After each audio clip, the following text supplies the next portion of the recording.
selamat pagi Bu. Bagaimana kabarnya? Ya, puji Tuhan, kabar baik. Iya. Saya bersyukur Bu, kita punya waktu untuk berbincang-bincang bersama pada pagi hari ini terkait kegiatan kita yang akan kita lakukan di kelas untuk saya sebagai observasi pada kegiatan pembelajaran yang akan Ibu lakukan.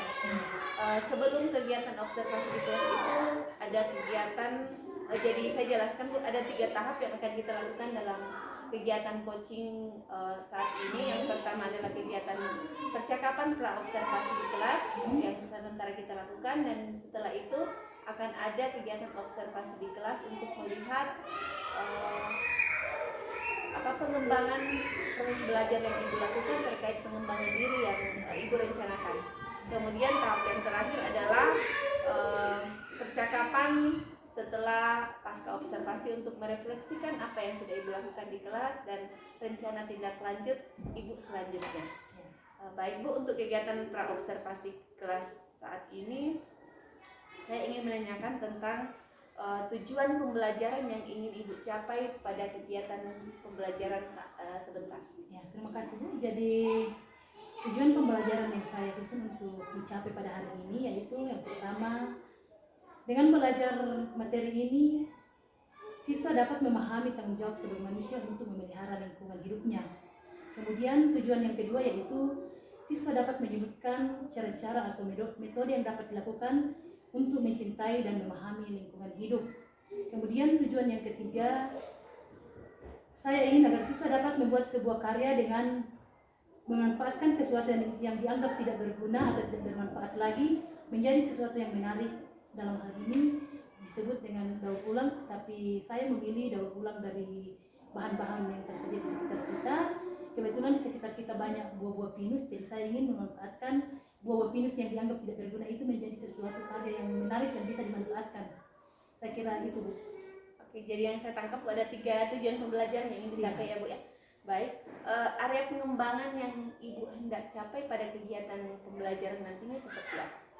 Terima kasih Bu. Jadi area pengembangan pembelajaran yang saya lakukan yaitu saya ingin memperdalam pemahaman dan niat siswa untuk mencintai lingkungan hidup dengan metode yang saya gunakan yaitu membaca, menonton, dan semoga dengan metode itu, dengan area itu dapat meningkatkan pengetahuan dan keterampilan siswa yang meliputi keaktifan siswa, kemampuan untuk mensosialisasikan kepada orang lain, dan hal-hal yang bisa bermanfaat untuk kegiatan sehari-hari di lingkungan hidup. Baik Bu, jadi dari area pengembangan tadi, strategi apa yang sudah Ibu siapkan untuk mencapai tujuan pembelajaran dan area pengembangan tersebut? Jadi strategi yang sudah saya siapkan Bu, saya mencoba mendesain metode pembelajaran hari ini dengan kreatif dan menarik menurut saya Bu ya, dan sesuai dengan kemampuan saya, dengan cara melakukan pembelajaran berdiferensiasi dengan pola video, gambar, dan presentasi atau penyampaian dari siswa kepada rekan-rekan yang lain. Saya kira itu. Jadi ada pembelajaran berdiferensiasi Bu ya? Iya Bu, saya mencoba dengan berdiferensiasi, mencoba membedakan mana yang siswa yang suka menonton dan mana siswa yang suka mengamati gambar, atau ada siswa yang suka berdemonstrasi atau menyampaikan pendapat. Jadi ada diferensiasi proses dan nanti produksinya juga berbeda-beda Bu ya? Iya. Oke. Baik, terima kasih Bu atas kesempatannya, terima kasih untuk waktunya. Mungkin kita bisa lanjut di kelas. Selamat pagi.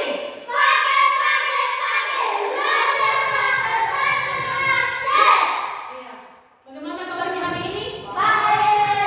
Belajar? Iya. Nah, di sini Ibu Guru siapkan kartu untuk menunjukkan perasaannya hari ini. Bu Guru sudah lihat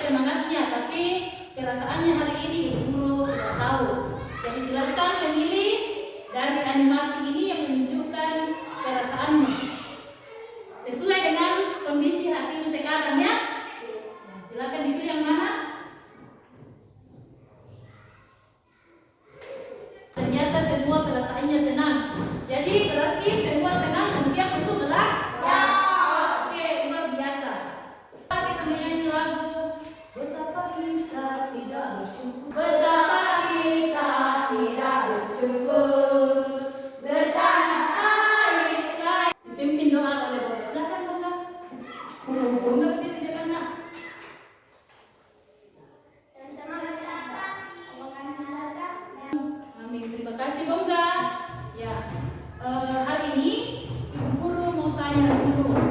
Ada yang tidak hadir? Ada semua. Oke.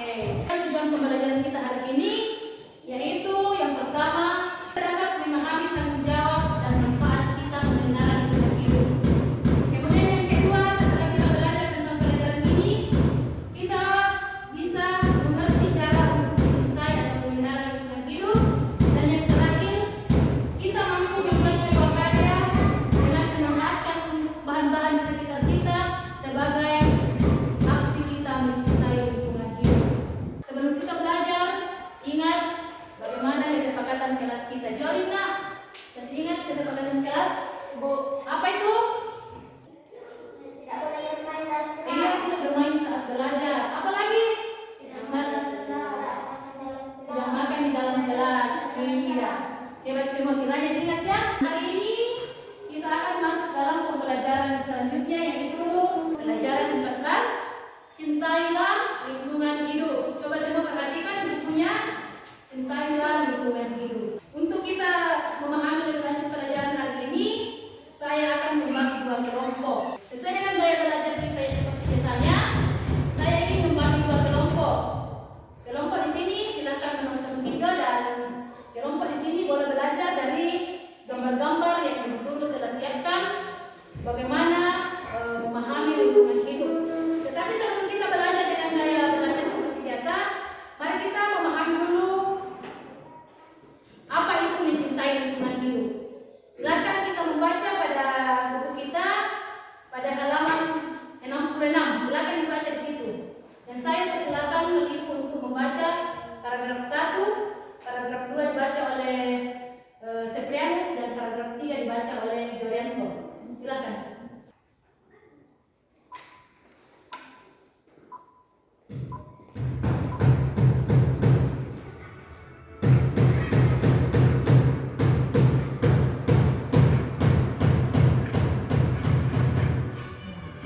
Kemudian di sini adalah langkah kita menggunakan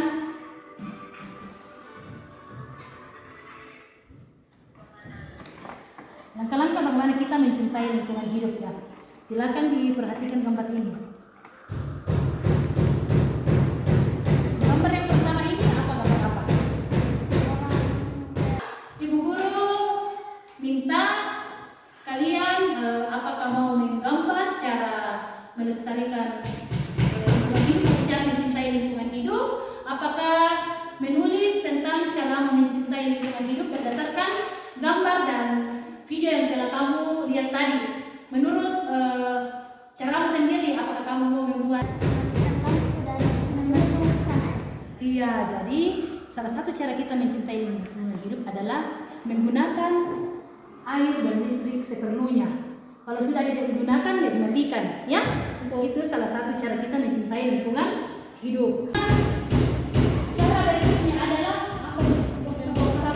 Tidak membuang sampah. Kalian belajar tentang cara mencintai lingkungan hidup kita, dan setelah yang kelompok di sini menonton videonya, kira-kira ada pertanyaan atau tidak?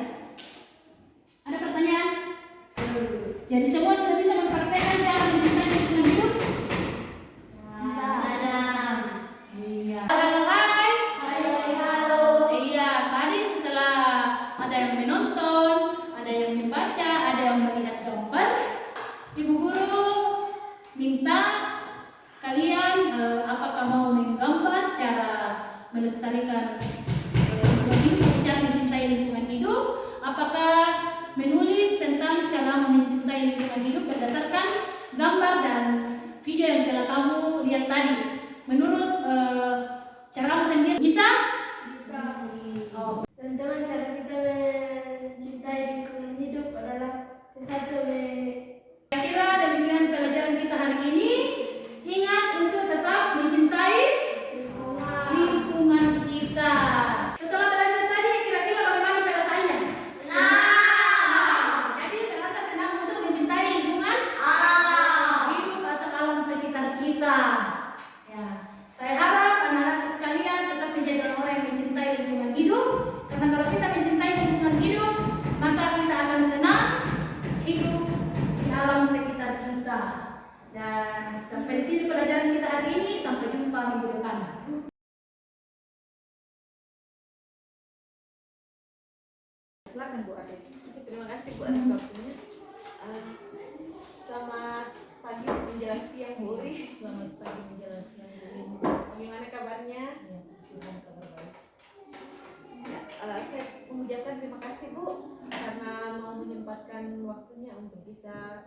kembali berbincang-bincang dengan saya. Terima kasih banyak ya Bu. Terima kasih juga ilmunya. Ya, jadi pertemuan kita hari ini Bu, seperti yang pada pra observasi yang kemarin yang sudah saya sampaikan bahwa kegiatan kita itu ada 3 dalam pelaksanaan supervisi akademik berbasis coaching. Ada 3 yaitu pra observasi, kemudian observasi, dan sekarang adalah pasca observasi. Ya. Bisa Bu ya? Ya, dari kegiatan kita hari ini apa yang Ibu harapkan? Ya, dari kegiatan saya hari ini, saya berharap bahwa ilmu yang telah Ibu dapatkan tetap bisa ditransfer kepada kami semua, khususnya saya, supaya bisa kita gunakan untuk kemajuan di sekolah ini. Baik Bu. Jadi harapannya adalah ada penyimbasan dari saya ya. Tetapi maksud saya terkait dengan kegiatan observasi pembelajaran yang kita lakukan di kelas kemarin, untuk coaching hari ini apa yang Ibu harapkan? Jika dikaitkan dengan kegiatan kita kemarin, harapan-harapan Ibu terkait refleksi pasca observasi ini seperti apa? Jadi harapan saya berharap bahwa kita bisa terus melanjutkan pembelajaran dengan metode-metode yang telah kita gunakan kemarin, dan saya juga mengharapkan ada bimbingan dari Ibu sebagai guru yang telah mengikuti guru penggerak maupun yang telah melakukan bimbingan kepada saya selama ini. Oke, baik Bu. Jadi fokus tujuannya adalah bagaimana nanti ada kolaborasi yang tercipta Bu ya, antara saya dengan Ibu dan rekan-rekan yang lain untuk bisa bagaimana caranya kita untuk bisa memajukan sekolah yang walaupun dikatakan sekolah kecil, tetapi kita ada harapan besar untuk anak-anak kita di dalamnya. Baik Bu, sebelumnya saya bertanya dulu bagaimana perasaan Ibu setelah melaksanakan proses pembelajaran kemarin? Saya merasa senang, luar biasa antusias anak-anak mengikuti pembelajaran yang kita coba susun dalam pembelajaran berdigitalisasi seperti yang Ibu telah jalankan selama ini. Jadi Ibu merasa senang sekali Bu ya bisa melaksanakan mempraktekkan apa yang sudah Ibu dapatkan kepada anak-anak secara langsung. Baik Bu, dari strategi yang pernah Ibu sampaikan pada saat pra-observasi, apakah kemarin itu sudah dilaksanakan Bu pada saat mengajar? Ya, dari strategi yang saya pernah sampaikan itu mungkin ada beberapa poin yang tidak sempat saya laksanakan. Termasuk kemarin saya lupa melakukan refleksi kepada siswa dan mungkin lainnya. Baik Bu, jadi Ibu merasa bahwa semuanya sudah terlaksana dan ada yang dilupa ya refleksi pembelajaran. Tetapi kalau saya melihat tuh pada saat observasi itu sebenarnya sudah ada, walaupun hanya sebatas pengetahuan kepada murid bahwa bagaimana perasaannya setelah belajar itu sudah termasuk refleksi. Artinya kita merefleksikan bagaimana anak-anak selama proses pembelajaran itu. Jadi itu masuk dalam sosial emosional anak-anak, perasaannya anak-anak, apakah mereka senang untuk belajar itu sudah termasuk refleksi. Tetapi mungkin seperti itu Bu ya. Saya yang tidak menyadari. Iya Bu. Terkait strateginya itu sudah tadi Ibu sampaikan bahwa semua sudah terlaksana Bu ya. Terkait dengan tujuan pembelajaran yang Ibu ingin capai itu, kalau tidak salah itu ada 3 Bu ya. Apakah semua itu sudah tercapai? Sudah semuanya tercapai, tinggal praktiknya, karena di tujuan pembelajaran ketiga itu ya, ini baru ada di proses. Ya Bu ya. Jadi 2 yang apalagi 2 tujuan pembelajaran yang ibu ingin capai itu sudah tercapai, tinggal satu yaitu membuat karya ya, dengan memanfaatkan bahan-bahan yang ada di sekitar ya. Baik Bu, luar biasa sekali Bu ya. Setelah ibu melaksanakan praktik mengajar itu, hal apa saja yang ibu rasa saya ini masih mau perbaiki nih nanti untuk pertemuan selanjutnya? Ya. Jadi kalau masalah itu saya masih merasa masih banyak kekurangan yang harus saya perbaiki. Misalnya dalam hal membangun hubungan sosial emosional dengan anak, karena kita mengingat bahwa anak-anak itu berbeda karakteristik, jadi memang saya masih butuh untuk pembangunan sosial emosional, Pembelajaran sosial emosionalnya Bu ya, masih perlu diperbaiki. Selain itu Bu, masih ada lagi? Mungkin juga terkait dengan membangun budaya positif, karena anak-anak kita ini yang saya katakan tadi bahwa banyak karakteristik yang harus kita bangun. Jadi untuk membangun budaya positif ini masih butuh penyebaran dari ibu, masih butuh metode-metode bagaimana supaya anak-anak ini memahami, termasuk bisa melaksanakan kesepakatan yang sudah dibangun dalam kelas dan budaya-budaya positif lainnya. Baik Bu, kalau terkait dengan kompetensi sosial emosional dan budaya positif itu, saya kira itu memang tidak segampang membalikkan telapak tangan. Itu butuh proses untuk kita bisa melihat betul-betul perubahannya anak seperti apa. Tetapi intinya di sini adalah bahwa kita ada kemauan dan ada perubahan yang ingin kita capai ke sana. Perubahan sekecil apapun jika itu dilaksanakan secara terus-menerus pasti akan memberikan hasil yang perubahan yang besar. Jadi ibu jangan berkecil hati bahwa karena saya lihat dalam proses observasi itu, saya lihat sudah ada yang ibu lakukan terkait dengan belajar sosial emosional dan budaya positif. Tapi mungkin itu ya tinggal terus dijadikan kebiasaan. Baik Bu, apa rencana ibu untuk memperbaiki hal-hal yang tadi ibu sampaikan? Yang tadi untuk pembelajaran tentang pembelajaran sosial emosionalnya, kemudian budaya positif, apa yang ibu rencanakan untuk bisa mencapai memperbaiki yang hal-hal tadi? Mungkin saya akan terus belajar Bu, dan akan terus membiasakan kebiasaan-kebiasaan yang telah ibu terapkan di kelas selama ini. Mudah-mudahan saya bisa mengikuti, kemudian mungkin juga saya bisa belajar di PMM, dan yang terlebih penting doakan saya Bu dan support saya. Mudah-mudahan saya juga bisa lulus dalam pendidikan di penggerak. Amin. Saya bisa mengikuti. Baik Bu, dari rencana-rencana perbaikan yang tadi ibu sampaikan, kapan waktu pelaksanaan yang ibu rencanakan? Waktu pelaksanaan yang saya rencanakan Bu, ya kebetulan sekolah kita kemarin baru mendaftar untuk kurikulum merdeka ya, merdeka mandiri berubah. Ya saya semoga saya bisa berkomitmen dengan diri saya bahwa saya akan merencanakan pembelajaran ini di tahun ajaran yang akan datang, bahkan mulai dari sekarang saya harus belajar, tetapi untuk lebih mempraktekkannya itu saya akan usahakan sudah bisa maksimal di awal tahun pembelajaran yang akan datang ini. Jadi untuk kelas 1 dan kelas 4, bahkan di kelas-kelas lain pun kalau itu sudah sarana dan prasarana saya sudah siap, saya akan mulai mempraktekannya, bahkan mulai dari sekarang. Ya, luar biasa ya. Jadi ibu akan mulai menerapkannya dalam waktu secepatnya, kemudian akan lebih optimal lagi ketika awal pembelajaran tahun ajaran baru ya. Semoga. Wah, harus Bu, semangat ya. Indikator keberhasilan yang ibu harapkan bahwa rencana-rencana tersebut itu telah berhasil seperti apa?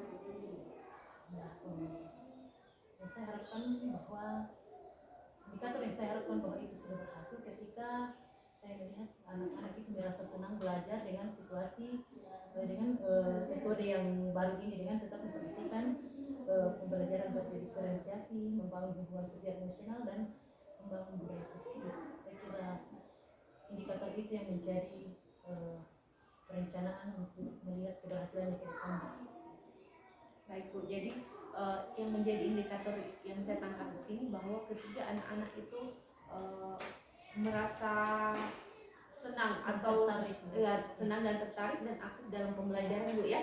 Kemudian bagaimana mereka bisa melatih keterampilan sosial emosional mereka dengan misalnya relasi dengan teman-temannya di kelas, bagaimana membangun empati dan bagaimana terutama mindfulness-nya, bagaimana mereka bisa mengerti perasaan mereka sendiri dan kehadiran penuh mereka di sekolah untuk bisa belajar.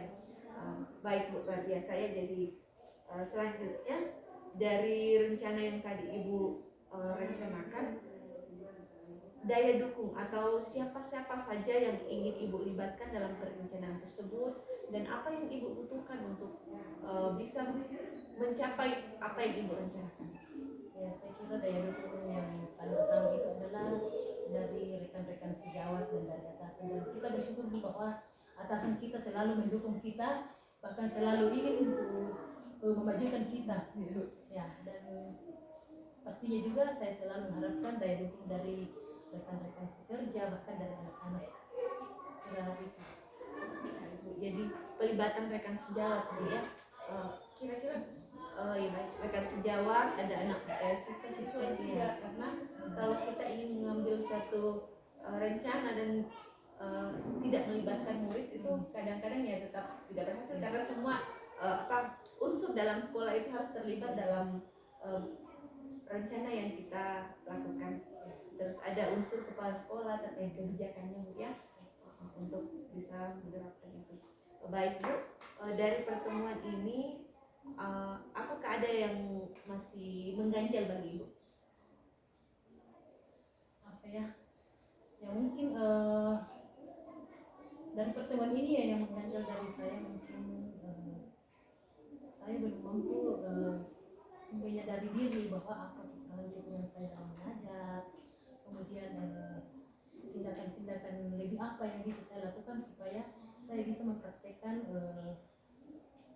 hal-hal yang telah Ibu sampaikan kepada kami.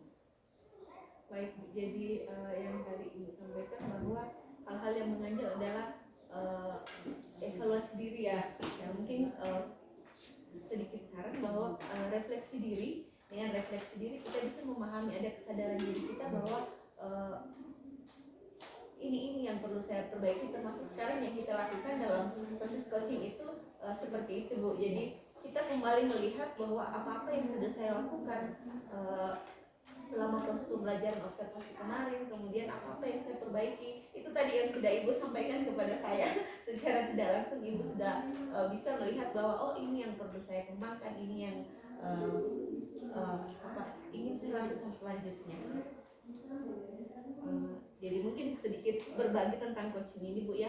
Jadi coaching itu adalah bagaimana kami memberikan hanya sebagai penuntun untuk Ibu yang berpikir sendiri. Mungkin Ibu tadi berpikir, kok saya yang disuruh berpikir? Tapi itulah coaching Bu. Bagaimana kita memberdayakan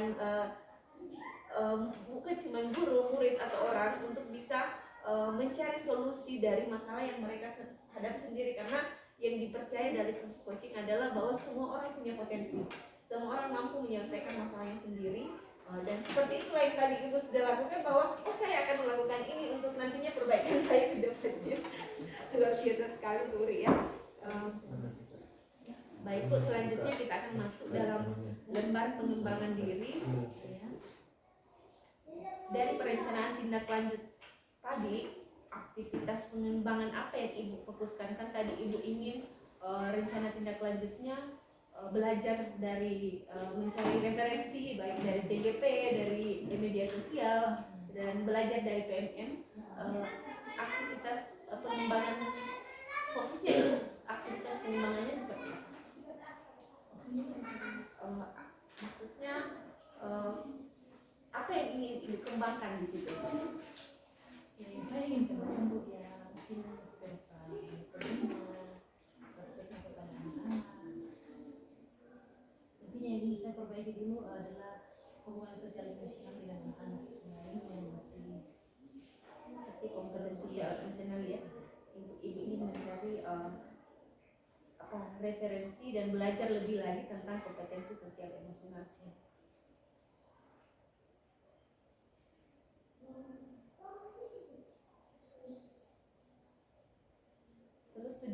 yang hendak dicapai Bu seperti apa? Dari pengembangan itu apa yang Ibu ingin capai tujuannya? Jadi tujuan yang ingin saya capai mungkin agar anak-anak ini merasa semakin bersemangat, merasa tertarik untuk belajar di dalam kelas. Supaya anak dapat tertarik ya belajar ya.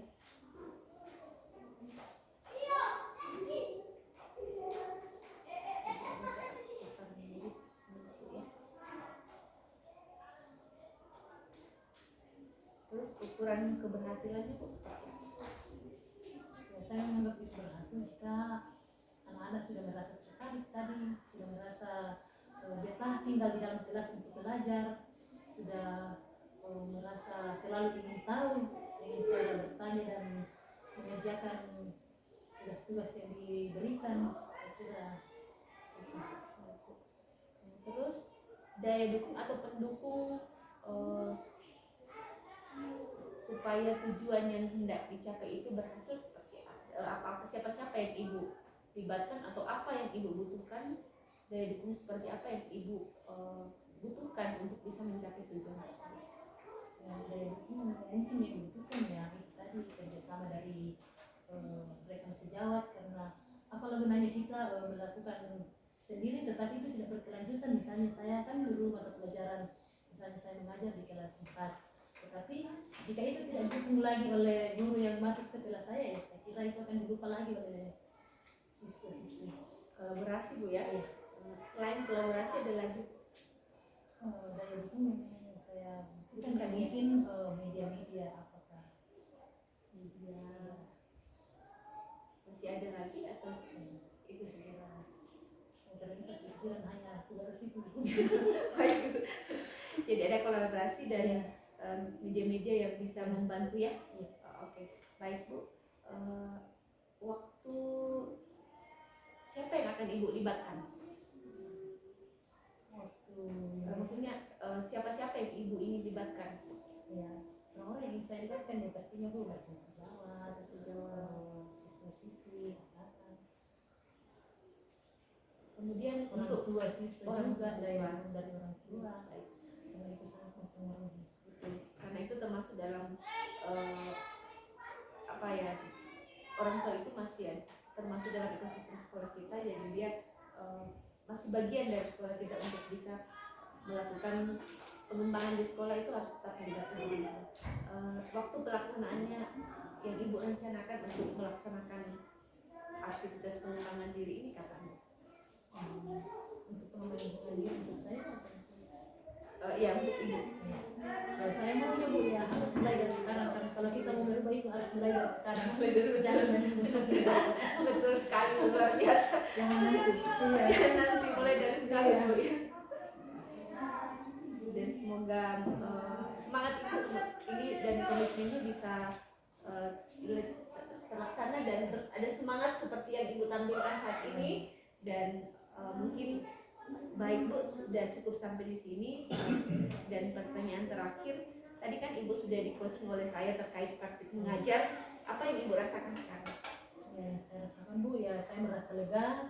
Ya, awalnya saya selalu merasa bahwa mungkin itu belum, tetapi ternyata Ibu mengatakan bahwa sebenarnya itu sudah ada, walaupun mungkin saya tidak menyadari. Tapi terima kasih karena Ibu sudah menjadikan saya sebagai sasaran atau target untuk coaching hari ini. Walaupun saya juga tadi malam sempat bilang, Ibu Arlinda mau tanya-tanya tentang apa ini? Sampai tadi saya bingung. Saya lihat catatannya, mau tanya tentang apa ini? Tapi ya syukurlah Ibu Arlinda selalu menjadi coaching yang baik untuk kita di sini. Ya, bukan cuma saya Bu, tapi itulah tujuan coaching yang selama ini kita dapatkan, bahwa momok bagi kita bahwa supervisi itu menakutkan. Ya, Ternyata dengan teknik coaching itu Iya. seperti apa yang Ibu rasakan? ya ternyata ini lebih rileks dan Ya, menyenangkan dan membuat kita untuk merasa lebih memperbaiki diri. Saya kira bukan kita tidak merasa takut, merasa deg-degan. Ternyata alurnya seperti ini. Ya itu ya Bu ya, coaching itulah yang tujuannya kenapa calon guru penggerak diajarkan coaching ini, karena harapannya bahwa jangan sampai supervisi akademik itu selalu menjadi momok Dan kemudian yang kedua adalah bagaimana kita memberdayakan baik murid maupun guru. Jadi coaching ini bisa tetap dilaksanakan bukan hanya dengan guru, tetapi murid juga kita coaching, mereka bisa mencari solusi sendiri karena sebenarnya solusi itu sudah ada di diri kita, tinggal bagaimana kita menggali, itulah tujuannya coaching. Baik Ibu Uri, terima kasih, saya senang sekali Ibu sudah bisa menemukan masalahnya dan mencari solusi sendiri. Saya doakan apa yang Ibu rencanakan dapat berjalan dengan baik dan berhasil ya. Terima kasih Bu Uri. Sudah.